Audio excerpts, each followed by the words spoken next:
Good morning student. 8th Social Science Civics Unit 2 மனித உரிமைகளும் ஐக்கிய நாடுகள் சபையும் ஹியூமன் ரைட்ஸ் அண்ட் UNO இந்த லெசன் பார்த்துட்டு இருக்கிறோம். ஹியூமன் ரைட்ஸ் அப்படின்னா என்ன?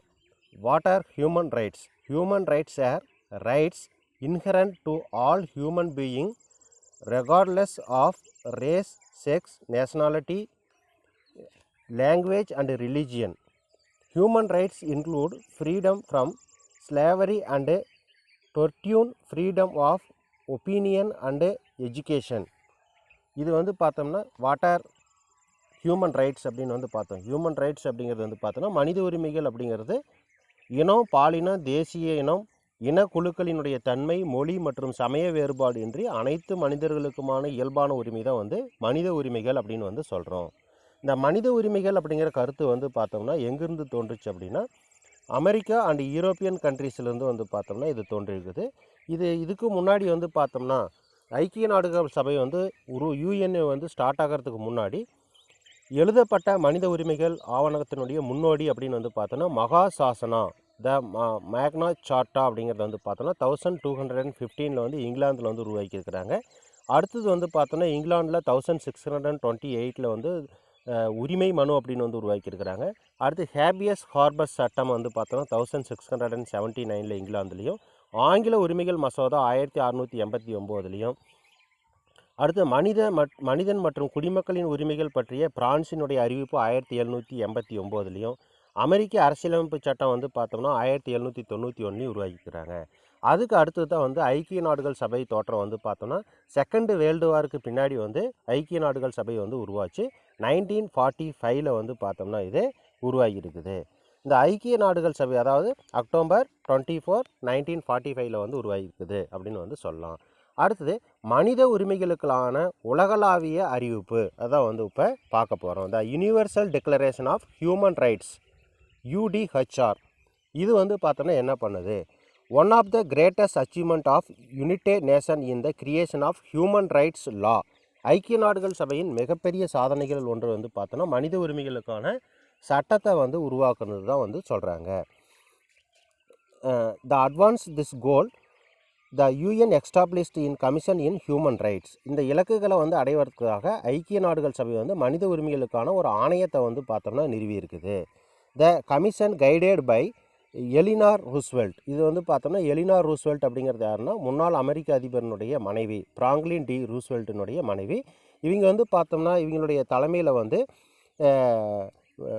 உலகமே திரும்பி பார்க்குற அளவில் வந்து பார்த்தோம்னா மனித உரிமைகளுக்காக வந்து பார்த்தோம்னா இவங்க போராடிக்கிறாங்க. இறுதியாக வந்து பார்த்தோம்னா மனித உரிமைகளுக்கான ஐக்கிய நாடுகள் சபை வந்து ஒரு அறிவிப்பு வந்து ஏற்படுத்துது. ஹியூமன் ரைட்ஸ் வந்து பார்த்தோம்னா UDHR அப்படின்னு வந்து உருவாக்குறாங்க. இது வந்து ஜென்ரல் அசம்பிளி வந்து 1948 1948 ஐநா சபை வந்து பார்த்தோம்னா மனித உரிமைகளுக்காக ஒரு தனி பிரகடனத்தை வந்து பார்த்தோம்னா உருவாக்குறாங்க. இந்த அறிவிப்பு வந்து பார்த்தோம்னா பிரான்ஸ் நாட்டில் பாரிஸ் நகரில் வந்து பார்த்தோம்னா அந்த கான்ஃபிடென்ஸில் வந்து பார்த்தோம்னா ஐநா பொதுச்சபையால் 1948 டிசம்பர் 10 நாள் வந்து பார்த்தோம்னா மனித உரிமைகள் பிரகடனம் வந்து அறிவிக்கிறாங்க. இதனால் இதை நினைவு கூறக்கூடிய வகையிலேயே எவ்ரி இயர் ஒவ்வொரு வருடமும் வந்து பார்த்தோம்னா 10th டிசம்பர் வந்து பார்த்தோம்னா ஹியூமன் ரைட்ஸ் டே மனித உரிமைகள் தினமாக வந்து அனுசரிக்கிறாங்க. இது எப்போ இருந்து அனுசரிக்கிறாங்க அப்படின்னா 1948 இல்லை 1950 1950 வந்து பார்த்தோம்னா இது மனித உரிமைகள் தினமாக வந்து அனுசரிக்கிறாங்க. அடுத்தது சைரஸ் சிலிண்டர் அப்படின்னா என்ன? சைரஸ் சிலிண்டர் அப்படிங்கிறது வந்து 539 பண்டைய பாரசீகத்தினுடைய முதல் மன்னரான மகா சைரஸ் அப்படிங்கிறவர் வந்து பார்த்தோம்னா அங்கே இருந்த நாட்டில் இருக்கக்கூடிய அடிமைகளெல்லாம் வந்து விடுவித்து சொந்த மதம் யார் வேணாலும் எந்த ரிலீஜியன் வேணாலும் வந்து ஃபாலோ பண்ணலாம் அப்படிங்கிறதுக்காக ஒரு உரிமையை வந்து கொடுக்குறாங்க. இது வந்து பார்த்தோம்னா இன சமத்துவத்தை வந்து நிலைநாட்டுறதுக்காக வந்து இருக்கக்கூடிய ஒரு எக்ஸாம்பிளாக வந்து சொல்லலாம். அடுத்தது இது கியூனிஃபார்ம் அப்படின்னு சொல்லக்கூடிய அந்த லாங்குவேஜில் வந்து அகாடியன் மொழியில் வந்து சிலிண்டர் வடிவிலான சுட்ட களிமண்ணில் வந்து பார்த்தோம்னா அதை பதிவு பண்ணிக்கிறாங்க. அப்போ வந்து பேப்பர்ஸ் எல்லாம் கிடையாது. அந்த களிமண் உருண்டையில் வந்து பார்த்தோம்னா அந்த சிலிண்டர் வடிவத்தில் இருக்கக்கூடிய அந்த களிமண்ணில் வந்து வச்சுருக்கிறாங்க. அப்போ வந்து யூஸ் பண்ண அந்த ஹியூமன் ரைட்ஸ் வந்து பார்த்தோம்னா இன்றைய அளவுலையும் UNO வந்து பார்த்தோம்னா 4 விதிகளை வந்து அதை ஃபாலோ பண்ணிக்கிட்டு இருக்கிறதா வந்து சொல்கிறாங்க. அடுத்தது வந்து பார்த்தோம்னா மனித உரிமைகள் வந்து இது எத்தனை நாடுகள் வந்து இந்த ஹியூமன் ரைட்ஸ் வந்து ஃபாலோ பண்ணுறாங்க அப்படின்னா 185 கண்ட்ரீஸில் வந்து பார்த்தோன்னா ஃபாலோ பண்ணுறாங்க. அவங்களுடைய கான்ஸ்டியூஷன் அரசியல் அமைப்புகளில் வந்து பார்த்தோன்னா இதை சேர்த்துக்கிறாங்க.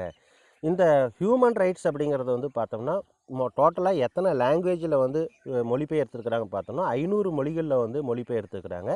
உலகத்திலேயே வந்து அதிகமாக மோஸ்ட் டிரான்ஸ்லேட்டட் டாக்குமெண்ட் எது அப்படின்னு வந்து பார்த்தோம்னா இந்த ஹியூமன் ரைட்ஸ் தான் வந்து சொல்கிறாங்க. உலகத்திலேயே அதிகமாக மொழிபெயர்க்கப்பட்ட ஆவணம் வந்து பார்த்தோம்னா இந்த மனித உரிமைகளினுடைய ஆவணம் அப்படின்னு வந்து சொல்லலாம். மனித உரிமைகள் கொண்டுள்ள அடிப்படை மதிப்புகள் human rights are based on the values. இதுக்கு பேசிக்காக இருக்கக்கூடிய வேல்யூ என்ன, இதுக்கு என்ன மதிப்புகள்னு வந்து பார்த்தோம்னா இது டிக்னிட்டி கண்ணியம். இது என்னென்ன கண்ணியம் அப்படின்னு வந்து பார்த்தோம்னா த ரைட் டு லைஃப் வாழ்வதற்கான உரிமை, த ரைட் டு இன்டெக்ரிட்டி ஒருமைப்பாட்டுக்கான உரிமை, கட்டாய தொழிலாளர் முறை வந்து ஒழிக்கக்கூடியது, இந்த மாதிரி தொழிலாளர் அடிமை முறை, இழிவான தண்டனை இதெல்லாம் வந்து பார்த்தோம்னா தடை செய்யக்கூடியதாக வந்து இருக்குது. அடுத்து ஜஸ்டிஸ் நீதி நேர்மையான விசாரணை, the right to fair trial in punishment வந்து பார்த்தோன்னா கிரிமினல்ஸுக்கு வந்து பார்த்தோன்னா ஒரு குற்றத்துக்கு ஒன்றுக்கு மேற்பட்ட விசாரணைக்கு வந்து இருக்கக்கூடாது அப்படிங்கிற அந்த மனித ஹியூமன் ரைட்ஸ் வந்து பார்த்தோன்னா சொல்லுது.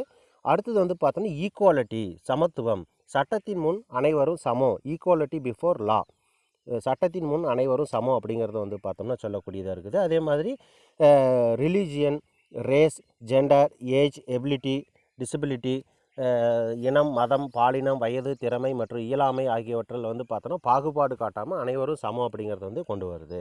அடுத்தது மனித உரிமையினுடைய அடிப்படை பண்புகள் பேசிக் கேரக்டரிஸ்டிக்ஸ் ஆஃப் ஹியூமன் ரைட்ஸ். இது வந்து பார்த்தோம்னா ஃபஸ்ட்டு வந்து இயல்பானவை இன்ஹெரண்ட் அப்படின்னு வந்து சொல்கிறோம். இது வந்து பார்த்தோம்னா எந்த ஒரு நபராலும் அதிகாரத்தால் வந்து பார்த்தோம்னா இதை எடுக்க முடியாது, இது இயல்பாக வந்து இருக்கக்கூடிய ஒன்று. அடுத்தது வந்து பார்த்தோம்னா அடிப்படையானவை ஃபண்டமெண்டல். இது வந்து பார்த்தோம்னா இது அடிப்படை உரிமைகள் இல்லை என்றால் மனிதனுடைய வாழ்க்கையும் கண்ணியமும் வந்து பார்த்தோம்னா அர்த்தமற்றதாக போயிடும். அதனால் வந்து பேசிக்காக மனிதனுக்கு என்ன ரைட்ஸ் இருக்குது அப்படிங்கிறது வந்து இந்த ஹியூமன் ரைட்ஸ் வந்து வரையறுக்கக்கூடியதாக வந்து இருக்குது. அடுத்தது வந்து பார்த்தோம்னா இன்னலையபிள் அப்படிங்கிறது மாற்ற முடியாது. இது வந்து தனிநபர் வந்து பார்த்தோம்னா அவங்களுடைய இஷ்டத்துக்கு வந்து அந்த உரிமைகளை வந்து மாற்ற முடியாது. அதே மாதிரி இன்டிவைசபிள் பிரிக்க முடியாத இருக்கும். மற்ற உரிமைகளை வந்து ஏற்கனவே அனுபவித்து கொண்டு இருந்தாலும் இந்த உரிமைகளை வந்து அனுபவிக்கக்கூடிய ரைட்ஸ் வந்து பார்த்தோம்னா இருக்குது.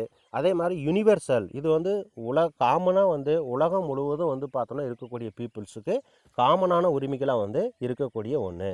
அடுத்தது வந்து பார்த்தோம்னா இன்டர்டிபெண்ட் சார்புடைவை. இது வந்து பார்த்தோம்னா இந்த உரிமைகள் வந்து ஒன்றுக்கு ஒன்று சார்புடையாக இருக்கக்கூடியது. ஒரு உரிமையை பயன்படுத்தும் போது மற்றொரு உரிமையை வந்து பார்த்தோம்னா உணராமல் இருக்க முடியாததாக வந்து இருக்குது. இந்த ஹியூமன் ரைட்ஸ் டே வந்து பார்த்தோம்னா செலிப்ரேட் பண்ணக்கூடியது எப்போ அப்படின்னா 10th டிசம்பர். எவ்ரி இயர் வந்து பார்த்தோம்னா 10th டிசம்பர் வந்து ஹியூமன் ரைட்ஸ் டே அப்படின்னு வந்து சொல்கிறாங்க. இந்த ஹியூமன் ரைட்ஸ் டே வரத்துக்கு வந்து முக்கியமான காரணம் அப்படின்னு வந்து பார்த்தோம்னா UNO United nation general assembly தான் வந்து பார்த்தோம்னா இதை ஹியூமன் ரைட்ஸ் டேவாக வந்து டிக்ளேர் பண்ணாங்க அப்படின்னு சொன்னோம்.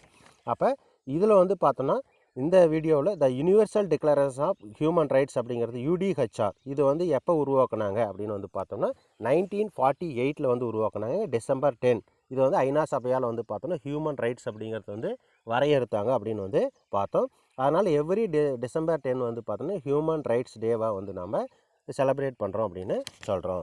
அடுத்தது வந்து பார்த்தோன்னா கைண்ட்ஸ் ஆஃப் ஹியூமன் ரைட்ஸினுடைய வகைகள் என்னென்ன அப்படிங்கிறத வந்து நெக்ஸ்ட் வீடியோவில் வந்து பார்க்கலாம். Okay, bye, thank you.